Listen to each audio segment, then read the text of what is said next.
What is it that prevents people from doing the things they already want to do in life? The most basic answer, I'm sorry it's so simple, but it's true, it's fear. You know, people make it this complex process. This woman was telling me that I don't understand why they don't do this, why I feel this way. I said, it's called fear. Everybody's afraid we're not enough. Everybody's afraid we're not rich enough, smart enough, young enough, quick enough, fast enough. It's human nature. But the secret is to do it anyway. I know that sounds so simplistic. My work when I'm working with somebody is showing them how to condition themselves, like building a muscle, so that you take action first, automatically. Because if you don't do that, it's hard. You lose momentum. It's like, how do I get started? Where do I go? And I tell people, throw a rock, wherever it drops, start there. The next person walks by, I go, you're the first person after the rock. Do anything to start the process of moving forward rather than let fear stop you. To say that where your focus goes, energy flows. Yes. Because it just takes you in that right bite. Then the intent part sneaks in there. Is the intent because you've got to pick what you want to do, or just do something and you'll figure it out as you go? You need to be clear what it is you really want. I always tell people, know not only what you want, but why you want it. I know this is simplistic, but most people just don't do the blocking and tackling of their life. The one we were talking to earlier, a great lady, and you could just see she wants to have a new business, but she never sat down to even put a plan together and says, why aren't I taking action? Well, when you're not sure what you're going to do, you're going to hesitate. And hesitation kills momentum. And momentum is what makes a sports team win. It's what makes an athlete, a business person win. When you get momentum, it's like it takes enormous energy to get a rocket out of our gravitational pull of the earth. But out of the solar system's easy. Once it has momentum, it takes less fuel, less energy. Starting a relationship, starting a business, changing your body, it takes so much in the beginning. But once you get going, it's actually really easy. Common question I've been asked by the media my entire life that always makes me laugh is, well, don't you have bad days? Don't you have days when you're like frustrated and excited and pissed off and you watch TV and you eat Cheetos and watch pornography? And I said, well, I do some of those things, right? And of course I do, but it's like an athlete. I built muscle over the years so that it's not that I don't have feelings, that I don't get hurt, I don't feel sad, I don't feel tired, I feel all those things, but they're not the dominant force in my life. It's a muscle. The mind is a muscle. Emotion is a muscle. I mean, I think the most powerful muscles are the invisible force muscles. It's your spiritual, emotional muscles. Like courage unused doesn't grow, it shrinks. So I put my ass on the line regularly so that it grows, and when it keeps growing, then pretty soon the stuff that used to make me crazy, it doesn't touch me. It's not that I'm so great, just I'm well trained. I've trained this mind. I get up every morning in my life, you talk about rebounder, more crazy shit I do is every morning in my life, if I'm near any of my homes, and some places I have cryotherapy, but my homes I have these cold plunges, and they're 56 degrees, and the first thing I do is jump in that cold plunge. So there's not a morning where I want to jump in that. I can't remember mornings like, I can't wait to jump in that thing. But I don't negotiate with myself. I do it for two reasons. One, there's a physical health component. It moves your lymph system, the blood flushes through your whole body. But the main reason I do it, even more than that, is when I go up there, I don't, how people negotiate, well, maybe we'll do it tomorrow, I'm gonna do this, or let me wait 2 more minutes till I'm ready. There's none of that with me. For decades, I go, I say, we do. I'm not here to discuss this with my mind. There's mind, and then there's soul and spirit. And soul and spirit, my soul knows. And when I say jump, you jump. I'm not here to have a discussion with you. Some people never will have much. They're too cautious. Now, you can also be too reckless, but you can also be too cautious. This is called the timid approach to life. And my caution was always the risk. Risk used to drive me right up the wall. I used to say, what if this happens? It's called the language of the poor. What if this happens? And on top of that, if this was to happen, look at the fix I'd be in. I better not try.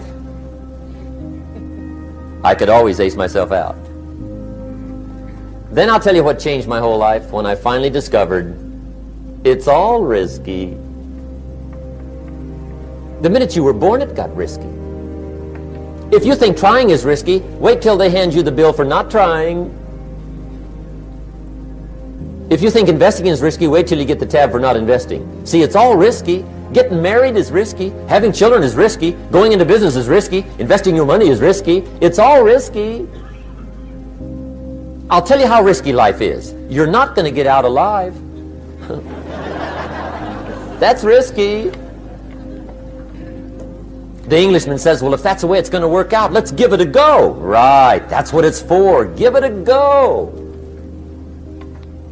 Somebody says, yeah, but I'm looking for safety and security. Fine, then huddle in a corner. We'll cover you with a sheet, bring you 3 meals a day. And we'll protect you, feed you, look after you, care for you, we won't let anything happen to you, and you'll probably live to be 100. The guy said, well, yeah, I'd live to be 100. But what a way to live. Right. What a way to live, safe and secure. Don't ask for security. Ask for adventure. Better to live 30 years full of adventure than 100 years safe in the corner. And see, it's not important how long you live. What's important is how you live. Here's the next attitude disease, pessimism.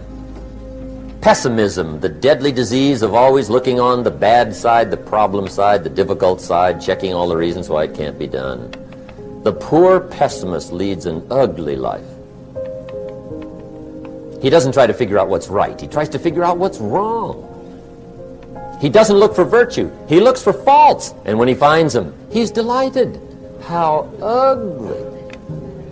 This is the poor guy who looks through the window, doesn't see the sunset. He sees the specks on the window. And this is the poor guy, right, who rushes up, takes such leave of his senses. This guy rushes up and he says, I've got 5 good reasons why it won't work. He's so dumb he doesn't know. All he needs 1. He's got 5. To the pessimist, the glass is always half empty. To the optimist, the glass is half full. Why would the same measure affect people 2 different ways? Answer, it all depends on how you look at it. Our lives are mostly affected by the way we think things are, not the way they are. The way we think they are affects us most.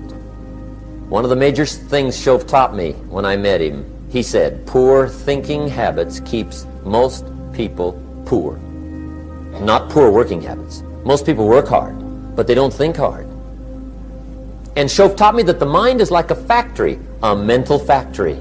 And whatever you think about all day long pours ingredients into this mental factory. And that's what builds the economic, social, financial fabric of your life.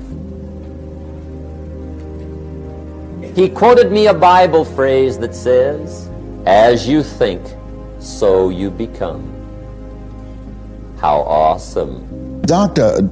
Alfred Golson, who has since passed, was a very unusual guy. And he told me, he said, Mr. Brown, you have cancer. I said, can you give me a second opinion? He said, yes, and you're ugly too. I said, oh my God. So I didn't have a chance to have fear because, you know, those 3 words, you have cancer, 3 of the most feared words in 7 different languages. I saw it as a fight.